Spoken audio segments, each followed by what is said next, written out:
Happy Tuesday, everybody. Some people starting to roll in. Good to see some new and some familiar faces as well. Lisby, how are you? It's been 100 years since I've seen you. Hi. Good to see you. Good to see you. Hey, Christina, how are you? Hello, I'm well. How are you? Good, good. All right. We are at the top of the hour, so I want to be respectful of everyone's time. Plus, we've got a ton of information to cover today. So Kelly is going to be our co-host with the mostest. So keep an eye on that chat window for me, Kelly. And if you've got any questions or any technical issues, feel free to message her offline, and she'll help you guys with whatever you need. But today we are talking about how to really cut your job search time in half. So just, pop open your chat window, because this is not the type of situation where you're just going to sit back and listen to me talk for an hour, because that would be horrible. But show of hands if you're on video, or, give me a yes or a no in the chat window. How many people love job hunting? Anybody love it? No, right? It's like the worst thing in the world. No one loves job hunting. And so the more time or the less time you can spend getting where you want to go, the better it's going to be. And I think that's a big reason why so many people stay stuck in crappy jobs they don't love, is because the slog and the soul crushing experience that you have to go through to get a new one is not worth it. It's like, okay, it's not that bad. We're going to wait, all that kind of fun stuff. So today, what we're going to do is we're going to walk through some techniques that I want to make sure that you use to make sure you're setting yourself up for success, and that you're cutting as much time out of this process as possible. So I'm going to go ahead and share my screen and get started, but I do want this to also be interactive. So make sure that you're chiming in on the chat window. If you've got questions, pop out and let me know as well, and we can take it from there. So let's talk about really, what this is all about and what we're going to cover today. So today, what we're going to cover is we're going to cover some of the current, what's going on in the market. Job hiring statistics. I think you're going to be shocked when you find out how much time people do spend on average to find their ideal role. But then I want to talk about how should you be spending your time? Because a lot of times when you look at how much time people are putting into landing a new role, it's because you're spending your time doing the wrong things. And so we're going to talk about where you should be spending your time if you're in an active or passive job search. And then also some mindset shifts, because as we talked about in the beginning, no one loves a new job. So you may not turn this into your next favorite thing, but how do we get into a place where you can make this fun and where you want to lean in and make this as productive as possible? Then we're going to get into the meat of the topic, which is really very, very specific tactics you can start using right now to cut that job search time in half. And then I'm going to give you some do this, not that. Because a lot of times when you see what you shouldn't be doing, you're like, oh, hang on a second, I'm spending way more time on this than I should be. And then we're going to also walk through some resources that are going to help you guys move faster and further than you will without them. So we'll go ahead and get started. So in the chat window, I'd love to see how much time do you think in hours people spend looking for a job? So I'm going to give you guys a second to see what you guys think in terms of the time people spend.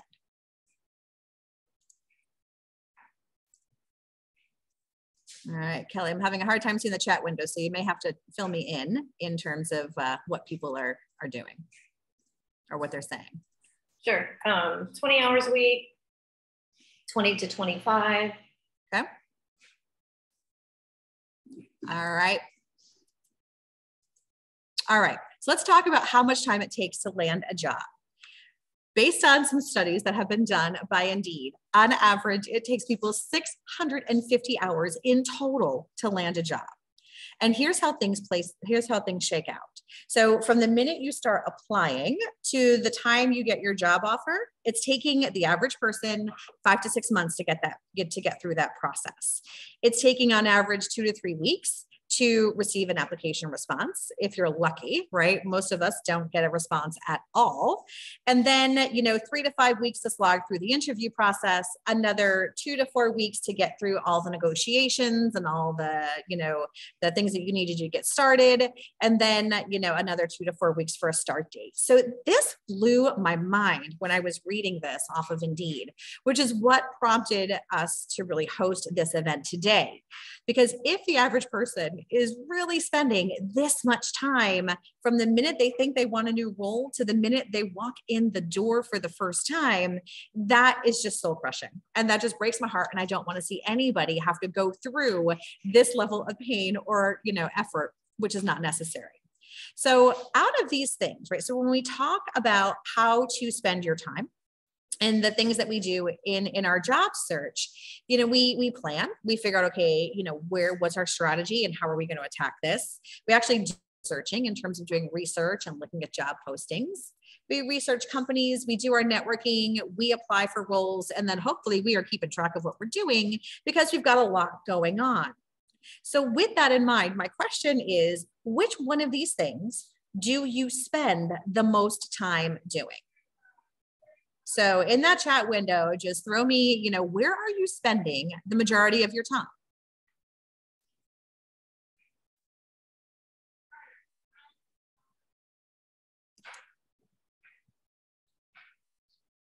Okay. Job search, networking. What else do we got here? I've got the chat window now, so I've got that all squared away. Thanks, Kelly. Okay, searching, company research. All right. So as we are moving through this, the right answer is networking. So Lisby, congratulations on that answer, right? So, so let's talk about really how this plays up. This is where you should be spending your time in terms of the amount of time with all the different pieces and parts. So you want to spend about half of your time networking. Here's a real statistic that you need to take into heart, because I see so many people that are in that mid to last third of their career, spending way too much time on job boards, applying to these roles, and then feeling disenfranchised and just really soul crushed when they don't hear anything, and they get ghosted. If you've got more than 10 years experience in work, you have less than a 10% chance of landing a job through a job board. So I want you to think about that for a minute. So if you're spending a lot of your time searching for jobs and applying through job boards, yes, a blind squirrel finds a nut every now and then, but you're not going to find your job. This is not how you move fastest. And a lot of us feel like networking is like a dirty word and we don't like doing it. It's awkward. And we're going to talk through how to do some of those things as we go through the 6 ways to cut your job search time in half. But I want you to be really clear that you need to be spending significantly more time cultivating your network than you probably are right now. And it's easier to stay online. It's easier to keep doing your research. It's easier to just submit your resume because we feel a little less exposed, a little less, out there in terms of, I have to look for work and I don't want to have my hand out. But this networking piece is so, so critical for you to be able to get where you want to go as fast as you want to go. So when we look at the other things you should be doing, you should be spending about 15% of your time planning. Because if you fail to plan, you plan to fail. And like everything else, you guys are in business, you know how to run a business. When you start to treat your job search like a project, then you start to take a much more efficient and repeatable approach. So I want you to spend about 15% of your overall time getting that planning so you can just get right into execution.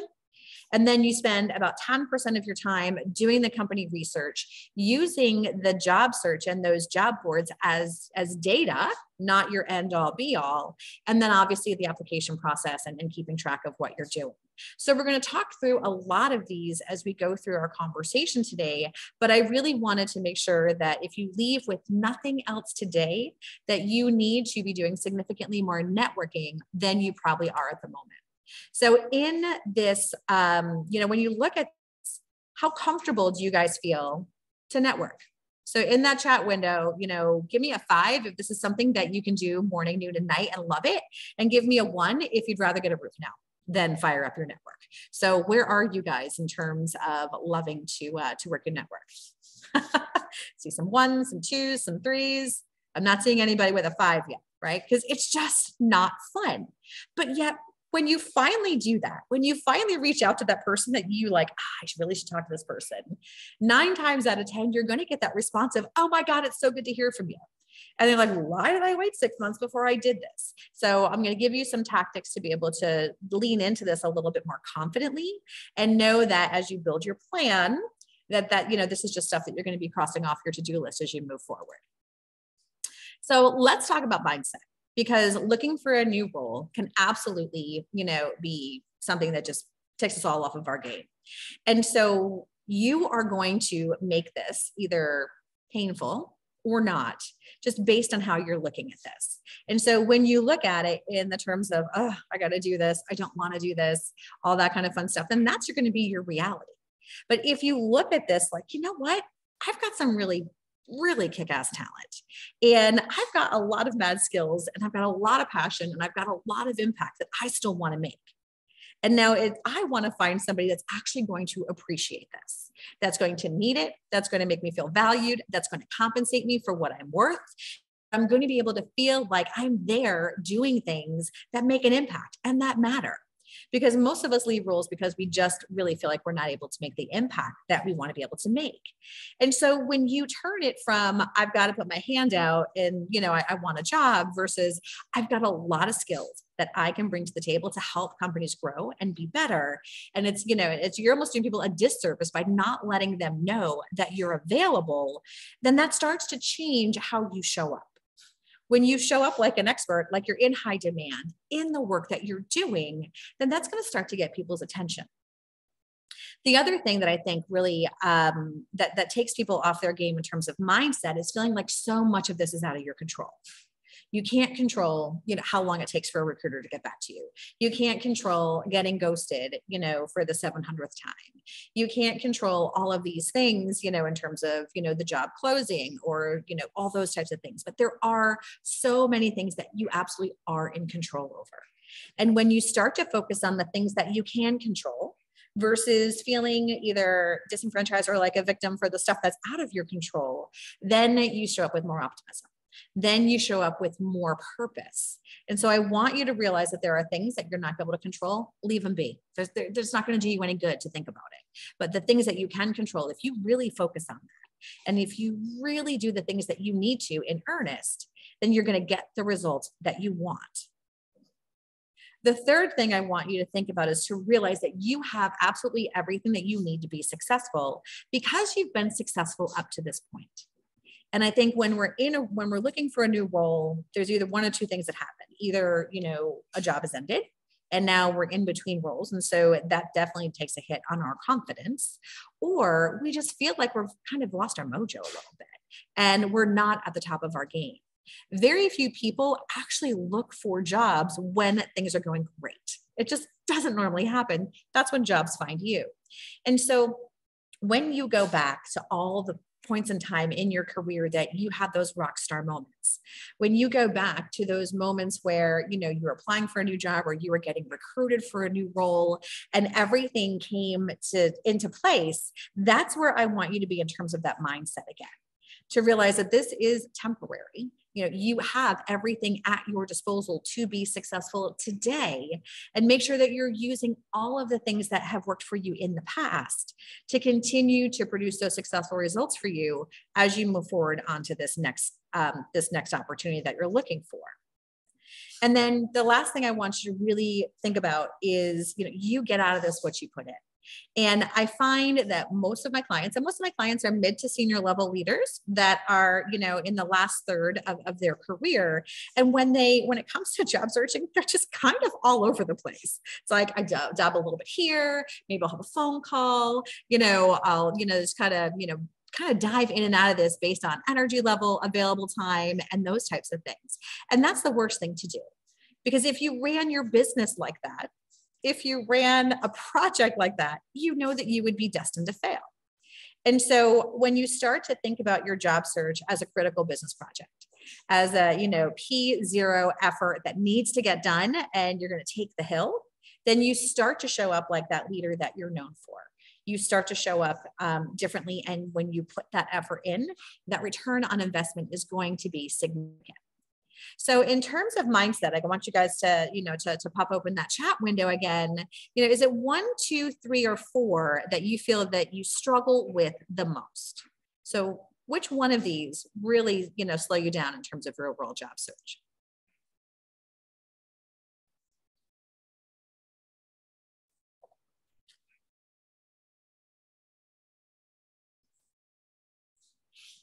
Okay. Some ones, some fours, some twos. Okay. All right, so we definitely have some work to do in terms of that mindset space. And you guys are all going to get a copy of this replay. So you'll be able to come back to this and really think about some of those techniques that you can use to take these mindset challenges and move them into opportunities. So that way you're working for your best outcome and not against yourself. So now here's where we're going to go through these 6 time-saving activities that I want you to really think about as you step into or as you're in the middle of your job search. And you want to start with the end in mind. A lot of people that we talk to and that we work with have this mindset, which is not inaccurate, that you can do a lot of different things. Because you've had a lot of experiences, you're very flexible, adaptable. And so when you've got so many skills and so many capabilities that you can bring to the table, you tend to want to cast a wide net. But the reality is when you talk to everyone in terms of what you want to do, it's like, oh, I can do almost anything. Then you talk to no one. And we know that people have the attention span of a 5-year-old. So if you don't punch them in the face with exactly what they need, they're not going to see it. They're not going to read through the tea leaves and say, oh, I bet you this person can do this job. And so what I want you to do is get very, very specific in what this end goal looks like. What does the role look like? When do you want it?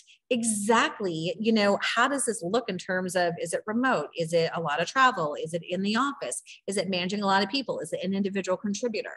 Fast pace, slow pace, all of those things. I want you to really get very clear on if you were to design the perfect job for yourself right now, what would it look like? Because when you do that and you start to think of, okay, here's all the things that light me up.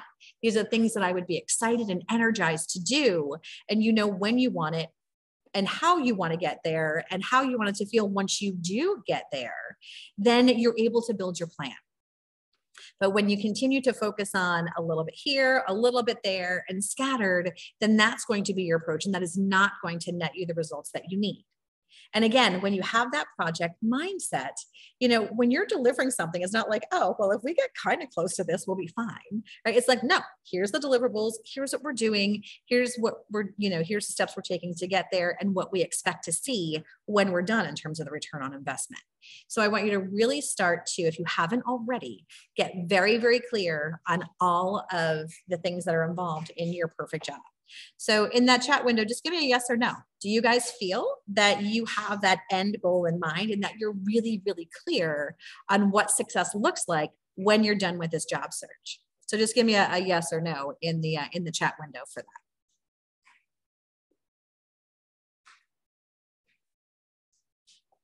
that. Okay, getting a good mix. All right, excellent. Some yeses, some nos, and some in-betweens. So let's talk about number 2. Which is getting organized.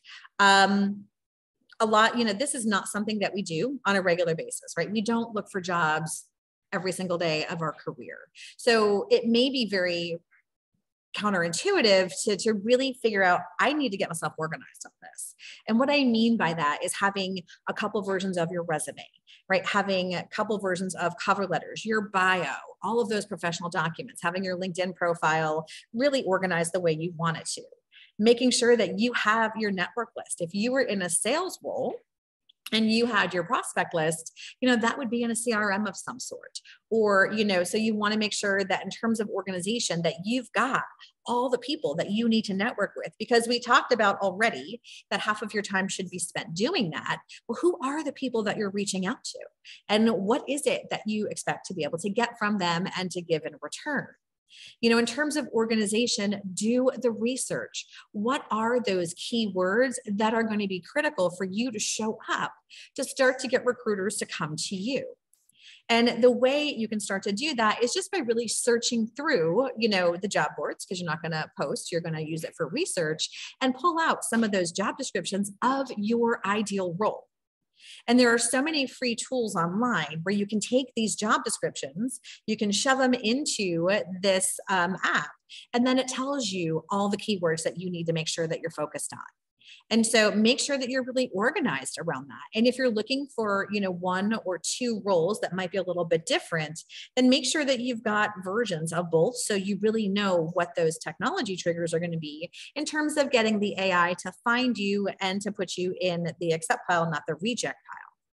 In terms of getting organized, build that project plan. We're going to talk about that a little bit more later, but make sure that here's what I'm going to do. Here's how I'm doing it. Here's when I want it done by, and here are all the steps that I'm going to be taking to get to that point. So you really want to make sure that you've got a rock solid project plan that you can follow, because once you do all the hard thinking up front, then it just turns into execution. And then you're just able to, what am I doing today? And you can move on with your life. And then the last thing in terms of being able to get organized is track your activities. Things take a very, very long time. I'm not telling you anything you don't know. So when did you submit the resume? When did that recruiter say they were getting back with you? When were you supposed to have that second interview? When did when were you going to have that second follow-up conversation from a networking, perspective? So make sure that, because when you're in the throes of this, and you have life, and if you're working full time and all these other things, you don't have a lot of time to keep this top of mind. So make sure that you are tracking your activities, what happened, keep good notes, because if you're like me, if it's not written down, it's gone in a few days. And then you also have those reminders that come up in terms of when you have to do the next step and what that is. So the more you can get organized around all of the things that you need to be successful, the faster you're going to be able to move. So in terms of organization, again, pop in those chat windows for me. I'd love to know, which one of these do you think you need the most help with?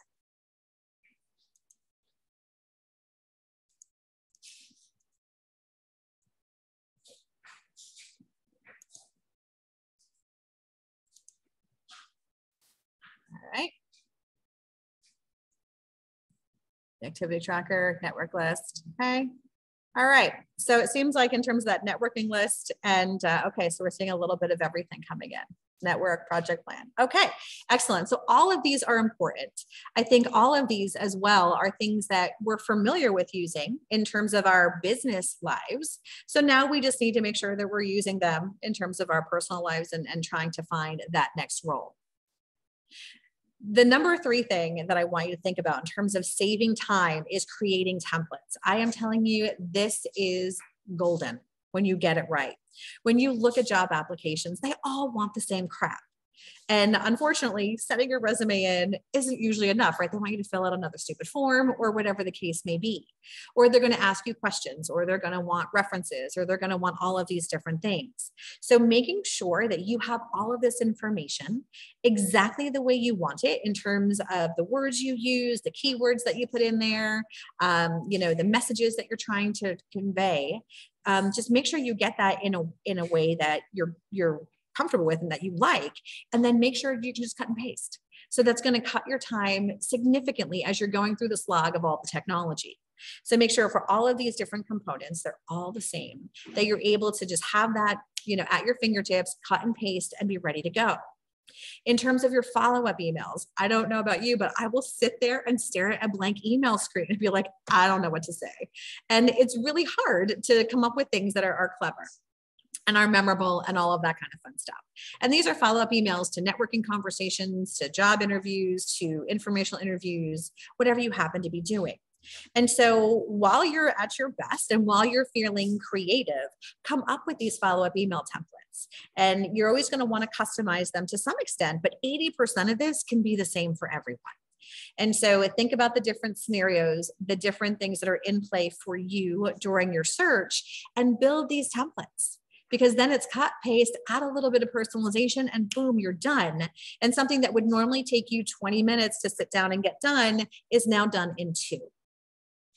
Networking is the exact same thing in terms of your outreach, in terms of how you want to set things up, how you want to, what you're asking for. All of those things can be built into templates in terms of outreach. outreach. And so from that perspective, it's important to think about, okay, so am I talking to people about job opportunities? Am I talking to people about what's going on in the industry or the market? Am I, reaching out to people who I can help? And then, in turn, maybe get the favor returned. So think about all of the different scenarios that you are going to be doing in terms of your personal networking, and then build those outreach emails. So that way they're short, they're sweet, but they get the point across and they deliver results. And as you're building these templates, start to pay attention to what's working and what's not, and then tweak the things that are not working and then continue to use the things that are. The same thing with email responses, right? So whether you're sending an outbound email or whether you're responding to an email, I think it's really important to have those templates. So when you have that networking outreach opportunity and they're like, oh, let's set up some time. Again, it's, you've got something ready to go, cut and paste, and it's 2 seconds instead of, another 10 minutes that you're doing for all of those. Cover letters are another one that's important to have a template. I would recommend that you have like 2 or 3 different opening paragraphs that just really get somebody's attention. The middle part's going to be the same, right, in terms of your background and where you add your value. And then the closing paragraph would also be something that's a little bit more customized. But if you've got these ready to go and it's just like, oh, do I want cover letter 1, 2, or 3? Or if you modularize them, then you can kind of like a Chinese menu, right? 1 from column A, 2 from column B, and 1 from column C. You're much more concise. You don't have to worry about, did I spell everything right? Is everything the way it needs to be? And then you're just ready to go. Again, not a problem, and moving a lot faster. And then thank you notes. So I know there's still some confusion out there. Should I or shouldn't I? You should always send a thank you note after you have a conversation with anyone that's offering to either help or, that you've gone through the interview process with. So, so for those of you that, in that chat window, which templates do you already have created? So I'm just curious to see how you guys are doing in terms of creating that time-saving opportunity for creating your templates so you can move faster. Does anybody have any templates out there already ready to go?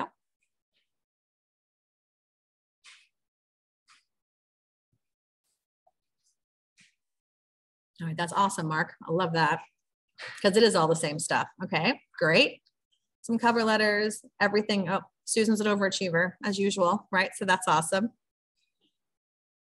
Okay, so think about those. And if you're at a loss on where to start, just go back to the stuff you've already sent, because there's a really good chance that you can use that as your baseline to get started, and then you can continue to move forward and make those even more impactful and better. And it also is great to hit Google up, get some examples, get some inspiration, and really make these, something that you're proud of, so that way you don't have to overthink it or even think much about it at all as you're moving through that process. The next thing I want you to think about is clustering your work, right? There's 4 major work bundles, if you will, when you're in a job search. It's planning and keeping track of what you're doing the job and company research, completing applications, and then obviously all of your communication. And so instead of, oh, I'm going to do some research on a company, and then you go down the rabbit hole of, distractions, and I might fill out a job application or lob an email. So instead of being all over the place, and this is where planning comes in, then you can cluster all of your activities so you move faster. So if you have got correspondence and emails that you need to get out, do them all at one time. You've got phone calls you need to make, block some time, get them done. Same thing with your research. Because research, I know when I start to do some of that, I'm like, oh, what's this? What's that? And you get pulled in a million different directions. And before you know it, you've blown 2 hours and gotten nothing done. And so make sure that when you're doing your research and you're, looking at job postings and what's going on in the market, that you do it at one time, and then give yourself some specific goals in terms of outcomes that you want for that block of time, and, your priorities. So that way you don't find that you're getting distracted by too many shiny objects that are coming across your desktop as you move forward. And then the same thing with planning and tracking. You want to make sure that your project plan that you're building is locked and loaded, updated, ready to go, and that all of the tracking that you're doing is also updated. And in terms of tracking your time and what you're doing and when to follow up and all of those things, you can do it in an Excel spreadsheet. There's a lot of different ways that you can do it, but just make sure that you are keeping track of what's going on.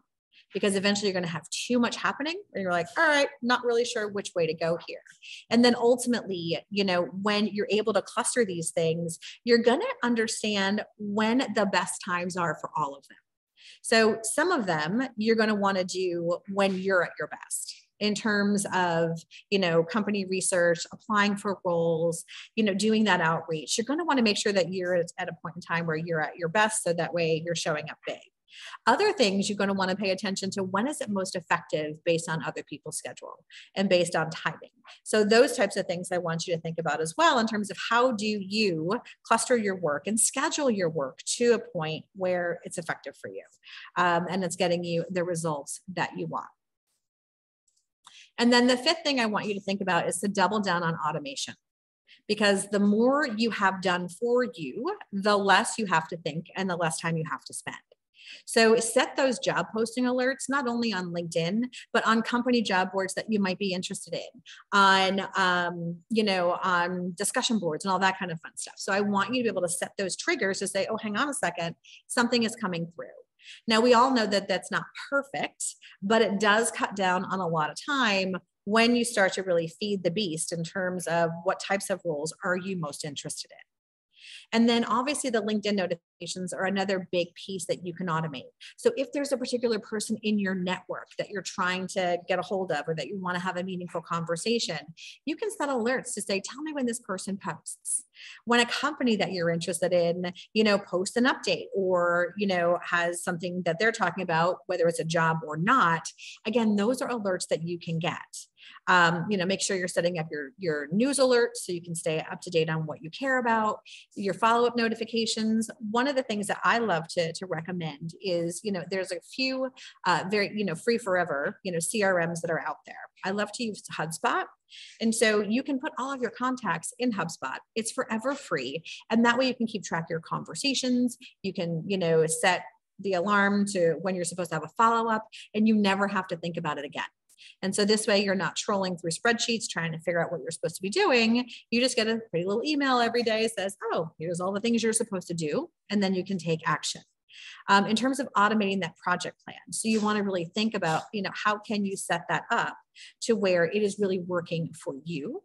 And then ultimately your email notifications, right? So I know we all become cyber stalkers on our email when we're in job hunt mode, thinking, okay, we're going to get that message from the recruiter. So, but make sure that you've got those set to where if it's coming from somebody that you're waiting for, that you've got those email notifications turned on so you can respond as quickly as possible. So again, pop in that chat window for me. How much are you guys automating? Right. So which parts of these are you guys already in the flow of in getting things automated?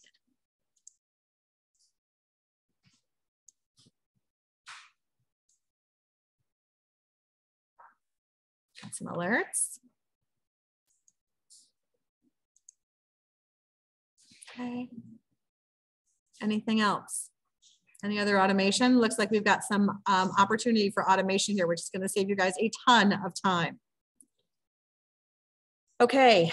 Now we're going to talk about that dreaded networking, which we, you know, really covered on really spending half of your job search time networking. And I recommend that you use the bullseye approach, which is starting in the middle with the people that are closest to you and then gradually going out further and further. A lot of times we feel like we can't go to the people that are closest to us because maybe we haven't talked to them in several years, or maybe we've lost touch, or we're not sure if they really remember us, or whatever the case may be. So, but I want you to really have that confidence that starting with the people that are closest to you, sharing your goal, because you'll be laser focused on what you want to accomplish, and really working with the people who care about you the most to help identify opportunities for you is going to get you where you want to go a lot faster. The other thing, and I think this is where people get uncomfortable or, you know, feel a little less confident about networking, is, you know, feeling like your hand is out and that you're asking for something, or you're asking for a favor, or whatever the case may be. And so make sure that you show up willing to give as much as you get. So whether you can make a connection with that person, or you understand where their goals are and what they're trying to accomplish, and do what you can to help them achieve their goals, in addition to helping you achieve yours, that really does, it hits the crux of what this is all about, right? And that's just really helping everybody reach their goals faster. You definitely want to double down on LinkedIn. I know a lot of people hate social media, gotta say, I'm one of them, but LinkedIn is where all the action is happening. So make sure that you are leveraging the technology to check on your first level connections. What are they up to? What are they doing? And then use those second and third level connections to continue to expand your network as you're going into those outer rings of, of your network. The other thing I want to make sure that you understand is this concept of the rule of 7. So many of us reach out one time and then we don't do it again because we're afraid of being a pain or intrusive or whatever the case may be. But you know how busy you are. I'm sure I'm not the only one around this table today that has missed an email or 100. And so people need to see you around 7 times before things start to resonate. Now, I'm not suggesting that you send 7 emails in 7 days saying, hey, let's get together, but make sure that you're visible. This is where LinkedIn can help. So you send an outreach email saying, I'd love to get together and catch up, whatever. And then you wait a little bit. And then that person puts a post on LinkedIn. And so you comment on that. They're going to see that. And then maybe you come up with an article that's industry specific to what you guys are, what you want to talk about. And a week or so later, if you still haven't heard back, it's like, hey, I'm popping this article over. This might be something that you're interested in. So I just want you to realize that once is not enough to make sure, because people are busy. So make sure that you find ways that are not cyber stalking, but that are just, productive ways for you guys to really reach out to your network. And if they're not getting back to you in a timely manner, that you've got other methods to stay visible and you've got other ways to make sure that, eventually it will kick in. And so I want you to remember that. And make sure that you're creative and interesting. Nobody really wants to hang out or talk to somebody who's down or negative or, oh, this is so bad and I've got all these things, right? So come in optimistic, come in with things to offer, do your research, find some new trends, techniques, something to talk about that's, innovative for your industry, and really be that person that people want to come to for information and to have those meaningful conversations. And then the last but not least is really thinking about, in terms of your network, conducting these informational interviews. Even if you're looking to stay in the same place or you're looking to stay in the same industry, there are changes that are happening all over the place. The economy is a hot mess. All these things are going on. So really just saying, hey, I just want to do a little benchmark conversation on what's going on in your space and share with you what I'm seeing, I think are really good opportunities for you to continue to build that network. So for those of you that, that are either really big into networking or not, which one of these network techniques are going to be the ones that you feel most confident in adding into your routines as you're looking for your next role?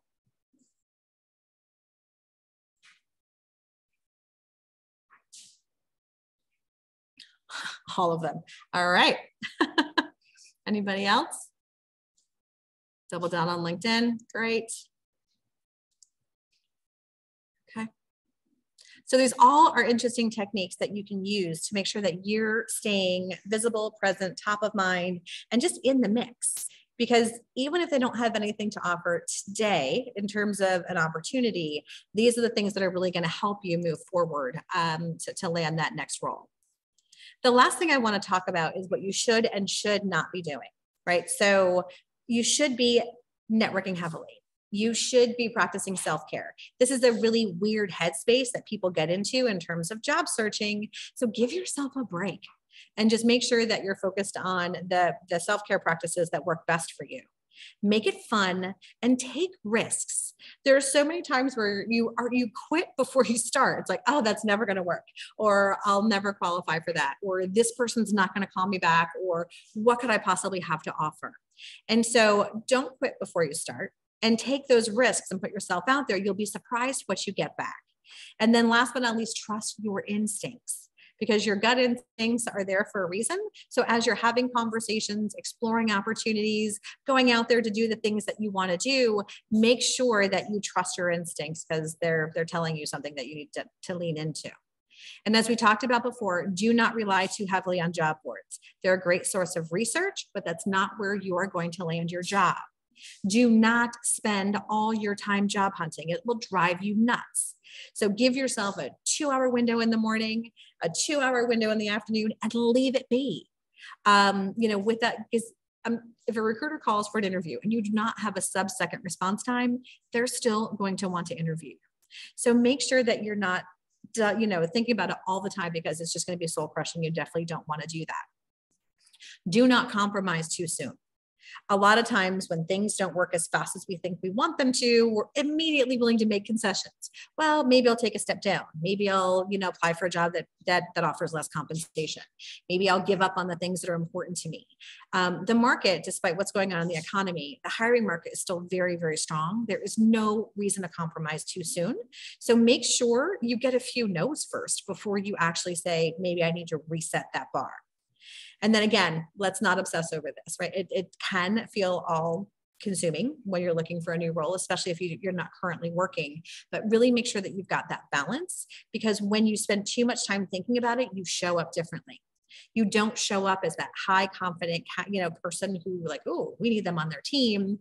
And you want to be able to be in that space as much as you can. And then last of all, not least, don't do it alone, right? So make sure that you're including people in this journey that really understand where you're at and can give you the support that you need in terms of whether it's moral support or whether it's advice or whatever the case may be. Because this is obviously, not something that everyone loves to do, or anyone loves to do for that matter. So make sure that you've got some good company along the way. And then the last thing I want to make sure we do before you open it up for Q&A, because I always love to leave lots of time for question and answer, is to let you guys know that a resource that we have available that is coming up very soon, in 2 weeks, as a matter of fact, is our Job Hunt Bootcamp. And Kelly, if you can pop that link into the chat window, that would be awesome. And what we're going to do during this boot camp, I only do this once a year and I absolutely love it just because of how fast we move. But we are going to have 3 sessions, and we are going to focus on helping you create that rockstar resume. And we're going to do that on September 27th. So you have some time to work on it. Then the next session we're going to talk about that LinkedIn profile. LinkedIn is your first impression. So if you don't crush it on LinkedIn, you are leaving tons of opportunity on the table. We're going to make sure that that never happens to you. And then last but not least, we're going to talk about those strategies and how to put together that job search strategy that works for you, whether you're unemployed, passively looking, or just want to make sure that you're ready for whatever opportunity comes your way. So this bootcamp is amazing. The results that come out of this are absolutely huge. And then just to talk to you about the bonuses that we have if you join the bootcamp. The first thing is the ultimate guide to landing your dream job. So that job hunt action plan that you guys mentioned that you didn't have, you will have handed to you the minute you register. You'll also get access to a training on how to ace your next interview. And we'll talk through all of the things that you need to just become that person that they can't wait to hire. And then also I'm going to give you the do's and don'ts to sending job hunting networking emails. These are 5 templates that work. And so when we talked about having those templates before, I'm giving them to you. So all of these bonuses are included. And when you put everything together, this is almost a $1,500 offer. But because you're here, we're doing this for $297, which is ridiculous, but I don't want people to suffer anymore. And so if you want to register for that bootcamp, you'll see that link in the chat window, and you can go ahead and get registered, have access to these amazing bonuses, and really make sure that you are prepared to do the work that you need to with a bunch of like-minded people who are also going through the same thing. So I hope you do take advantage of this amazing opportunity. Again, we only do this once a year around this time of year. So I would love to see you guys in the boot camp. And so with that, I'm going to stop sharing my screen and then open it up for Q&A.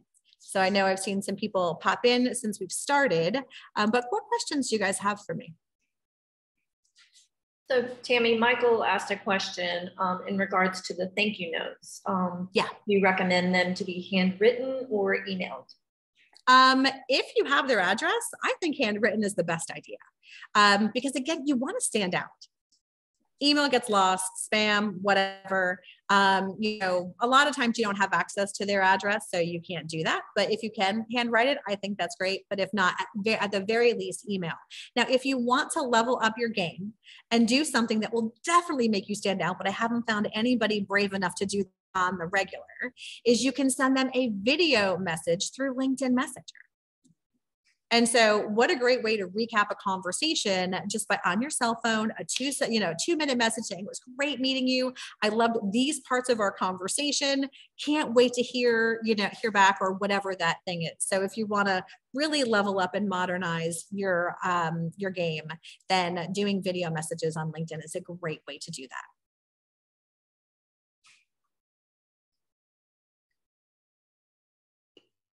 All right.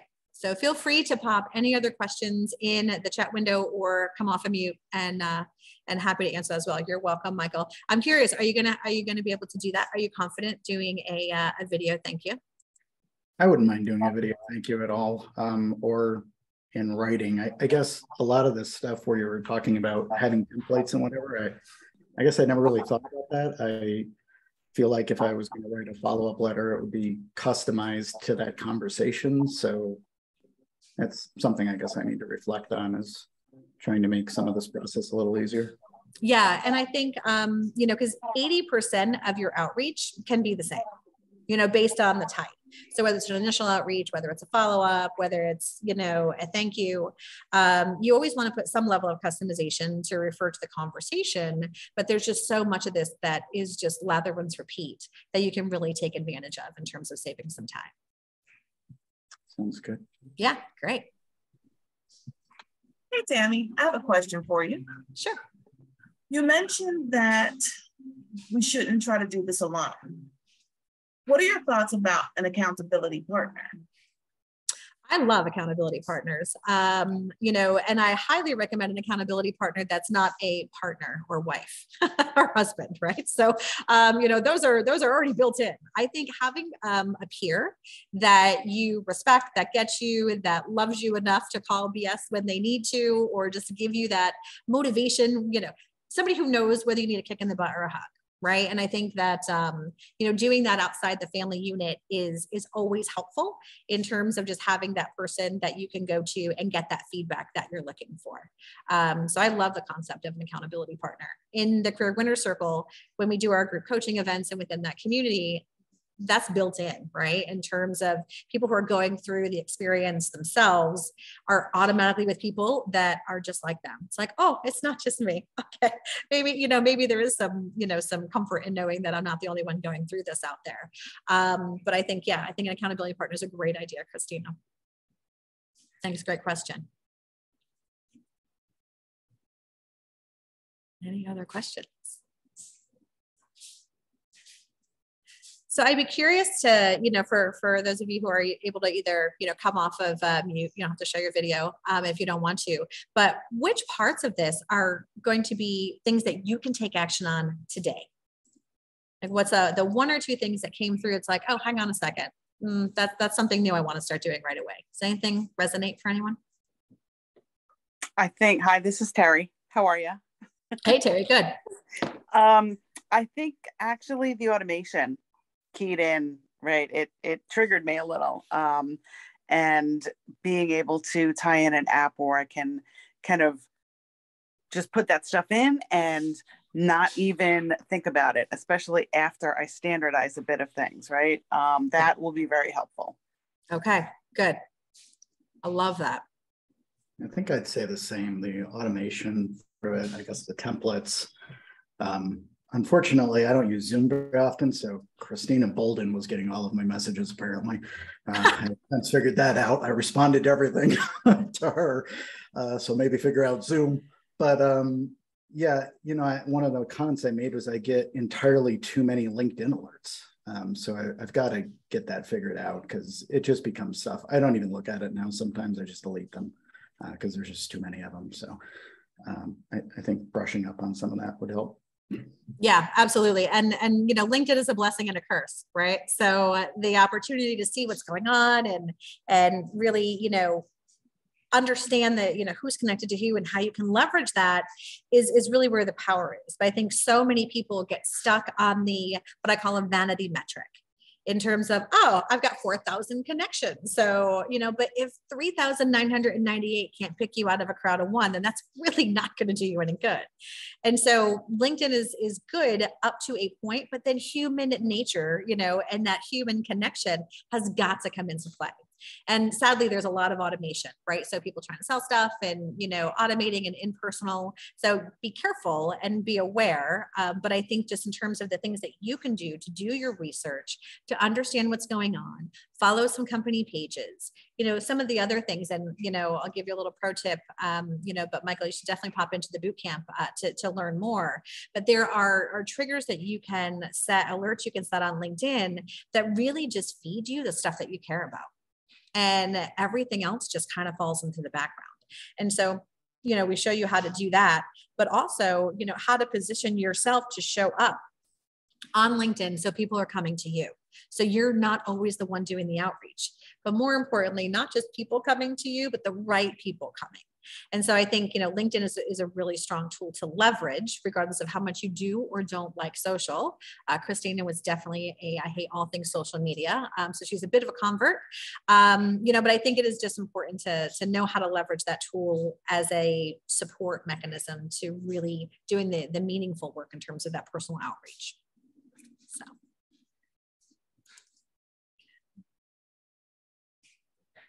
Great. Okay. Any other comments or questions before we wrap today? All right. Well, again, you guys are all going to get this replay tomorrow. I think, Kelly, right? We'll probably have that out to the team tomorrow. But if you've got any other questions or, you know, you feel like you need support in any possible way, we're here to help. And the market is really hot right now. And so this is a great time to make a move. I know there's a lot of fear mongering. Obviously the stock market is a hot mess. You know, but whenever something is contracting, something else is growing. And so whether you're in between work, whether you just want to pivot to a winning team or just do something that lights you up every day, you can do it. And I just want to make sure that you all have that confidence to know that it's worth it. Because, you know, I left a role. I don't know how many of you know much about my background, but, you know, I was an executive on Wall Street for 25 years. I worked really hard to get where I want to go, had the big life, the big paycheck, the big apartment, all the things, got there and hated it. And so I dove out about 4.5 years ago, started this coaching company and moved to a tropical island in Central America. So I know what it feels like to work so hard for something and then not want it anymore. And also how terrifying it is to pivot into something completely new and completely different. But I also know how amazingly life-changing it is when you do shit moves. Stuff that lights you up every day. And so you guys all know I'm pretty much a potty mouth, or at least those of you who know me. And so I want that for you, right? And if that's what you want for yourself as well, that's what we're here about. You know, Career Awareness Circle is all about you taking control, becoming that CEO of your career and doing things that inspire you every day.